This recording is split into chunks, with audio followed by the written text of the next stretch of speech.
Podcast. Nggak cuma perut kamu yang perlu diisi, Tapi jiwa kamu juga.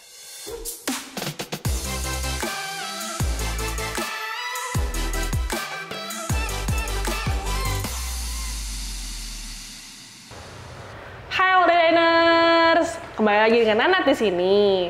Kita udah nggak nyangka ya, udah nyampe ke bulan ketiga di tahun 2023 ini. Dan tepatnya hari ini nih, tanggal cantik banget loh, 3/3/23. Bagus banget kan?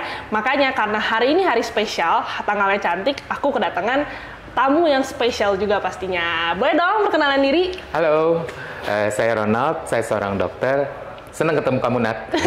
Ya, senang juga ada ketemu dokter Ronald. Nah, Oke.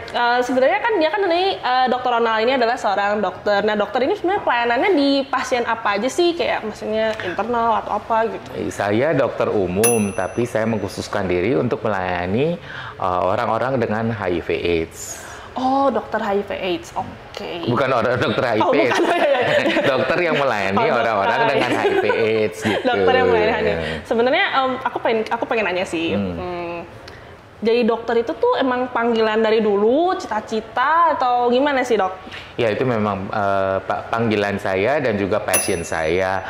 Ya, saya baru memutuskan untuk jadi dokter itu pas kelas 3 SMA. Langsung 3 SMA langsung Iya. jadi dokter. Wah. Itu emang tiba-tiba karena emang nggak ada jurusan lain gitu? Enggak, tadinya saya suka kimia, tapi dipikir-pikir lagi di kimia jarang ketemu orang, kerjanya di lab melulu, rasanya boring banget. Jadi saya ngerasa saya orang yang senang bertemu dengan orang dalam bekerja ya ke depannya. Jadi waktu itu saya pikir enakan jadi dokter karena setidaknya saya ketemu orang gitu. Oh, karena ketemu orang gitu. Oke.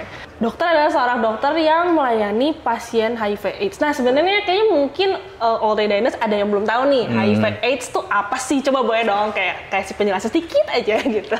Oke, HIV itu adalah satu virus yang menyebabkan dia menyerang kekebalan tubuh manusia. Dalam hal ini adalah sel darah putih yang kita kenal dengan istilah CD4 gitu ya. Itu kalau perang itu adalah jenderalnya. Jadi yang diserang itu adalah jenderalnya. Kalau jenderalnya mati atau berkurang lah katakan begitu, turun sekali, berarti tubuh kita mudah terkena kuman penyakit yang lain. Jadi yang perlu dijelaskan bahwa orang HIV itu meninggal bukan karena HIV-nya tetapi karena penyakit penyertanya. Kita kenal istilahnya dengan infeksi opportunistik gitu. Misalnya yang paling banyak adalah TBC. TBC bisa menyerang paru, bisa juga luar paru.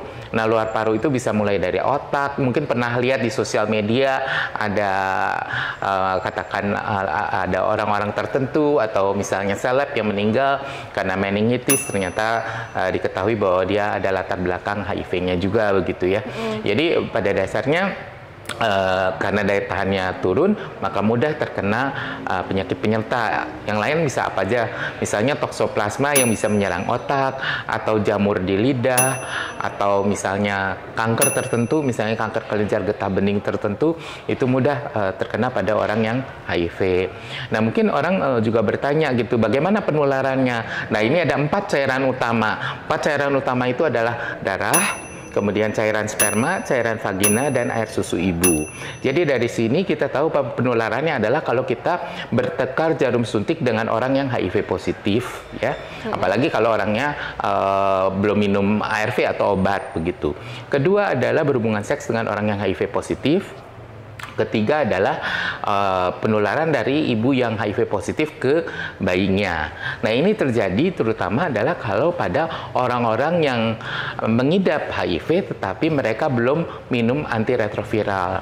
Saat ini HIV belum dapat disembuhkan tetapi bisa dikendalikan. Ya, bagaimana pengendaliannya? Pengendaliannya adalah dengan minum obat yang disebut dengan antiretroviral. Obat ini disediakan gratis oleh pemerintah hampir di semua rumah sakit dan di beberapa puskesmas hampir di seluruh Indonesia begitu, dan obatnya ini gratis ya, jadi bisa diakses. Dan memang obatnya ini diminum untuk sementara ini adalah seumur hidup sampai obat yang definitif bisa menyembuhkan ditemukan. Jadi pada dasarnya HIV itu bukan penyakit yang menakutkan. Oh iya, HIV tidak menular lewat misalnya sepiring berdua nih. Saya misalnya segera sama Nat-Nat berdua nggak jadi masalah.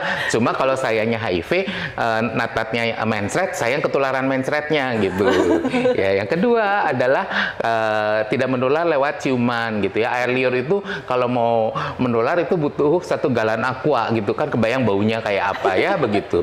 Ketiga, tidak menular lewat berjabatan tangan, menggunakan toilet bersama, tidak menular lewat gigitan serangga, tidak menular lewat air mata, keringat, feses dan urin. Jadi pada dasarnya penularannya tidak mudah. Jadi HIV dengan adanya antiretroviral sekarang berubah dari penyakit yang mematikan menjadi penyakit kronis yang bisa dikendalikan. Gitu. Jadi ternyata Oleanus penyakit HIV itu tuh tidak mematikan, bukan tidak mematikan, tidak menakutkan. Mematikan bisa jadi, bisa ya. Semua orang pasti mati. Pasti mati, tapi betul. maksudnya kan dulu bayangannya kalau kena HIV identik dengan kematian gitu. Tapi betul, sekarang ya enggak gitu. Saya baru tahu loh ternyata kalau misalkan HIV itu seperti itu loh. Dulu aku mikirnya itu ya HIV itu bisa tertular dari kita minum 1 gelas berdua gitu. Ternyata oh bukan gitu ya. Ini salah satu edukasi juga buat Oleanus kali ya. Betul. Jadi jangan terjebak hoax. Jangan terjebak hoax ya teman-teman semua. Dan kalau mau mengakses, akseslah sosial media yang memang kredibel. Gitu. Betul. Bisa di follow Instagramnya Dr. Ronald di sebelah sini kali ya. Boleh. Untuk nanya-nanya tentang HIV itu gimana gitu ya. Oke deh. Sekarang aku mau nanya nih, kenapa fokus ke pasien HIV AIDS gitu? Soalnya buat saya ini adalah satu challenge tersendiri, menjadi satu tantangan karena orang dengan HIV/AIDS itu pada saat saya bekerja di awal-awal itu adalah di sekitar tahun 2004 tuh masih mengalami stigma diskriminasi. Jadi dan saya senang untuk bekerja di bidang-bidang yang cukup challenging gitu. Jadi nggak terlalu monoton gitu karena bukan hanya masalah kesehatannya tetapi juga masalah sosial dari orang-orang dengan HIV/AIDS. Masalah sosial gitu. Oke. Nah sebenarnya kan pasien HIV/AIDS ini tuh kan cukup challenging kan. Nah sebenarnya challenge-nya tuh apa aja sih gitu? Yang paling utama tentu saja masalah stigma diskriminasi ya. Karena penyakit ini sangat dikaitkan dengan moralitas gitu.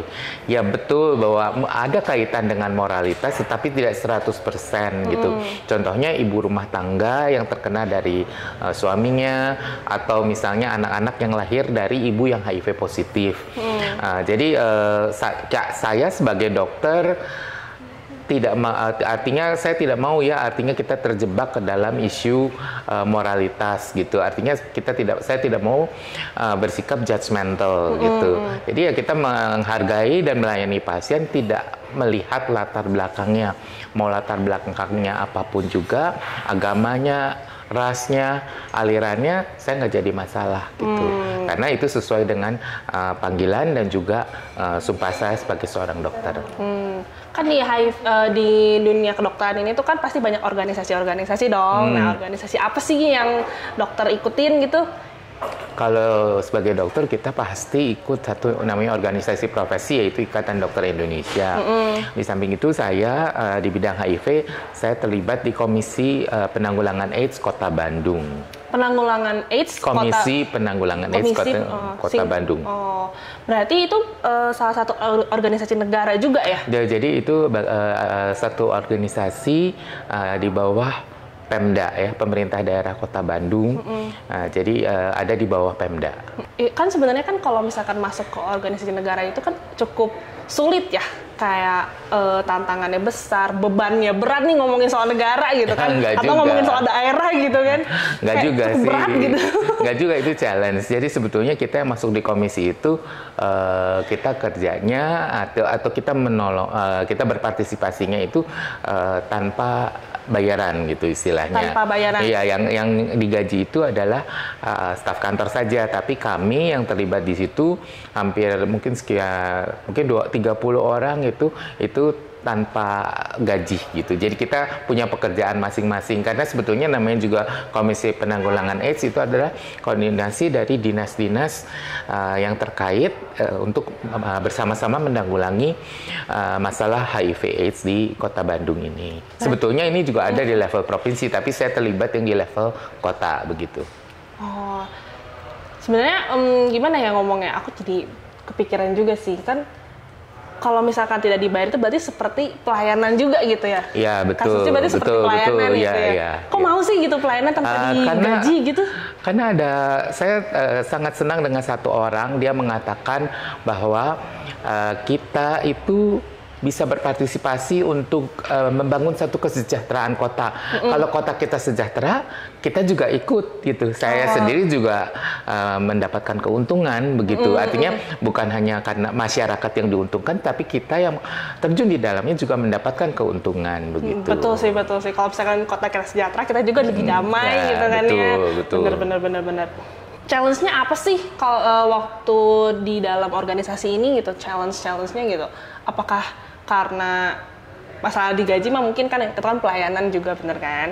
Sebetulnya kalau masalah digaji sih buat kita yang ikut di situ kita udah tahu karena kita kan mewakili organisasi kita masing-masing atau rumah sakit atau apapun namanya gitu. Tapi yang menjadi challenge adalah bagaimana melakukan koordinasi karena kan ini dinasnya berbeda-beda, cara pandangnya berbeda, gimana kita bisa mendapatkan satu konklusi gitu untuk dan target tujuannya jelas adalah untuk kita bisa bicaranya adalah untuk kebaikan sesama kita gitu, khususnya orang-orang dengan HIV dan keluarganya tentunya. Nah, kenapa sih dokter mau banget untuk kayak melayani negara gitu ya sebutannya? Dibilang melayani negara enggak sih, kita berpartisipasi, partisipasi itu satu bentuk partisipasi sebagai warga negara untuk ikut ambil bagian ya dalam kita bilangnya mungkin bahasanya kemaslahatan umat gitu ya atau kebaikan sesama begitu. Ya benar. Nah, selain organisasi ini nih, organisasi negara ini, Dr. Ronald tuh pernah ikutan kayak baksos lain nggak sih? Oh iya, saya pernah baksos. Dulu saya pernah pergi juga ketika tsunami di Aceh, pernah pergi untuk sekitar sebulan ya untuk pelayanan di sana ya di Aceh. Waktu itu saya ke Melaboh, kemudian saya juga beberapa kali baksos ke daerah Sumba Timur ke arah ke Waingapu. Saya pernah juga ke Kalimantan, saya pernah ke Sulawesi Tengah juga ya, khususnya di daerah Wonsa gitu. Jadi cukup menantang gitu untuk baksos itu, artinya kita juga berbagi dengan masyarakat yang membutuhkan.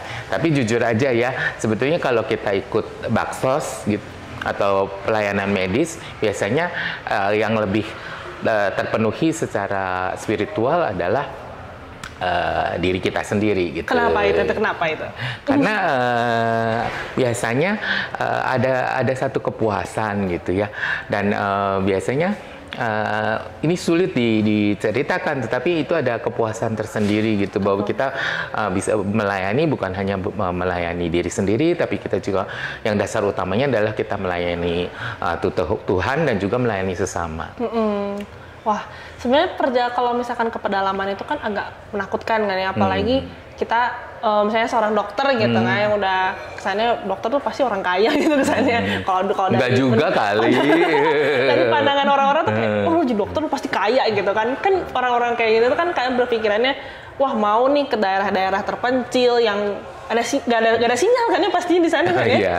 Kadang nggak ada sinyal. Kadang nggak ada susah sinyal gitu kan, udah gitu melayani orang-orang. Baksos itu kan cukup susah gitu ya, kayak menurut aku sih. Tapi hebat sih Dr. Ronald. Enggak juga sih. Biasa aja kali gitu ya. Mungkin ada pesan-pesan gitu untuk teman-teman yang nonton All Day Diners nih kita. Nah, pesan-pesan apa nih untuk yang mungkin pengidap AIDS juga, HIV gitu? Yang menjadi pesan saya adalah untuk orang-orang dengan HIV adalah kita tetap semangat. Sedangkan buat teman-teman khususnya tempat yang muda, kalian masih bisa berpartisipasi gitu untuk penanggulangan HIV/AIDS ini. Misalnya di Bandung ini ada yang namanya Warga Peduli AIDS gitu, yang di dalamnya ada ibu rumah tangga. Ya, biasanya di setiap kecamatan ada, kemudian juga ada di dalamnya adalah anak-anak muda begitu. Jadi sebetulnya partisipasi masyarakat dan khususnya kaum muda sangat diharapkan dalam penanggulangan HIV/AIDS karena HIV/AIDS saat ini mayoritas ada di kalangan yang berusia sekitar 20 sampai 35 tahun lah. Berarti masih pemuda-pemuda gitu lah ya. Masih muda dan dalam usia produktif begitu. Oke deh, menarik ya sebenarnya ada dokter yang mau melayani pasien HIV/AIDS yang orang-orang kesannya orang-orang terbuang, tapi sebenarnya bukan.